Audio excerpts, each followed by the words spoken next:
Hello दोस्तों, bitcoin Hindi में आपका स्वागत है। आज हम देखेंगे बिटकॉइन के प्राइस एनालिसिस, शिबा इनू के प्राइस एनालिसिस और क्रिप्टो टैक्सेस से रिलेटेड क्या अपडेट है। अगर हम बिटकॉइन के प्राइस को 4 आवर चार्ट में देखते हैं तो हम यहाँ पर स्कैल्प करके हर 2-4 दिन में अच्छा खासा प्रॉफिट बुक कर सकते हैं, जो कि लगभग हमारा 8% से 10% के बीच में प्रॉफिट रहेगा।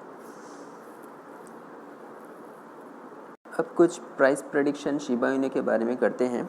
शिबा इनू ने जब अपना ऑल टाइम हाई बनाया था तो वहाँ से लगभग इसने इसी डाउन ट्रेंड को फॉलो किया और जब इसने यहाँ पर ब्रेक किया लगभग 1900 के पास से जब इसने ब्रेक किया तो 3000 के पास इसका प्राइस पहुँच चुका था।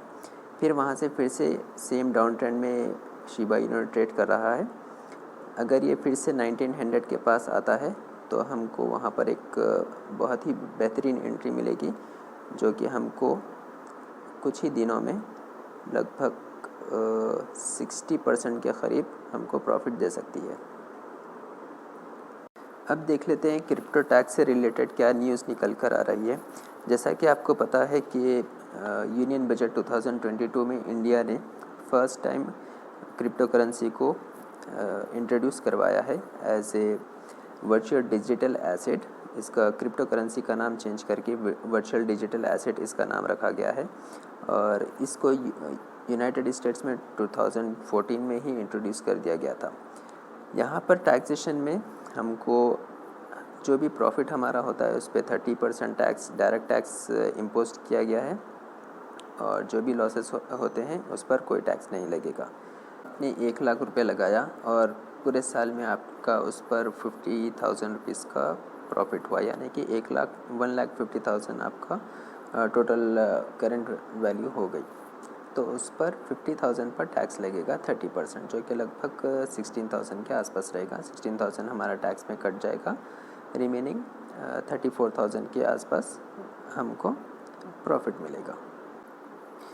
इसी तरह अगर हमारा लॉस होता है, यानी कि 1 लाख का अगर 80,000 होता है या 70,000 होता है, उस पर टैक्स नहीं लगेगा, लेकिन वो हमारा ना कैरी फॉरवर्ड होगा ना हम उस लॉस को किसी और बिजनेस से उसको डिडक्ट कर सकते हैं।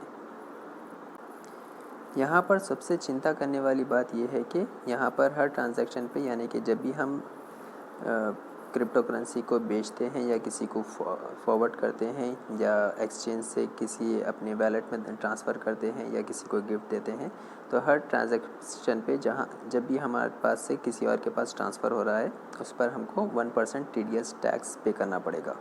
ये बहुत ज़्यादा चिंता वाली बात है।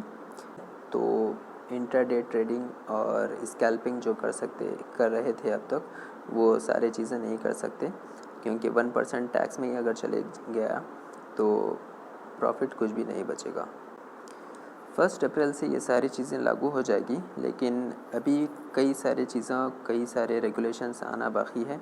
इसमें कई सारे डाउट्स है, यहाँ तक कि CA जो चार्टर्ड अकाउंटेंट्स है उन लोग को भी क्लियर पिक्चर नहीं मिल पा रही है कि किस पर कितना टैक्स लगेगा। और कई सारी चीज़ें हैं जैसे कि स्टेकिंग है, माइनिंग है, लेंडिंग बोरोइंग है, एयर ड्रॉप्स है, फॉक्स है, वैलेट ट्रांसफ़र्स है, P2P ट्रांसफ़र्स है, गेमिंग है, गिफ्टिंग है, डोनेशंस है। इस पर किस तरीके से गवर्नमेंट टैक्स इम्पोज करेगी। जो पे कर रहा है उसको टैक्स देना पड़ेगा, जो रिसीव कर रहा है उसको टैक्स पे करना पड़ेगा, या जो एयर ड्रॉप्स मिल रहे हैं हमको तो उस पर किस तरीके से टैक्स लगेगा, माइनिंग पर कैसा टैक्स लगेगा, क्योंकि वहाँ पर cost of acquisition, cost of उसका माइनिंग का कॉस्ट बहुत ज़्यादा होता है। तो उसके ऊपर सारी चीज़ें अभी अनक्लियर है। तो देखते हैं 15 दिन में क्या गवर्नमेंट की तरफ से रेगुलेशंस आते हैं, उसके बाद हमको पिक्चर क्लियर होगी। तो जब तक देखते हैं क्या होता है। तो ये थी अब तक की अपडेट बिटकॉइन के प्राइस को लेकर, शिबा इनू के प्राइस को लेकर और टैक्सेस से रिलेटेड। तो मिलते हैं अगले वीडियो में। Thank you, bye bye. Please like and subscribe my channel.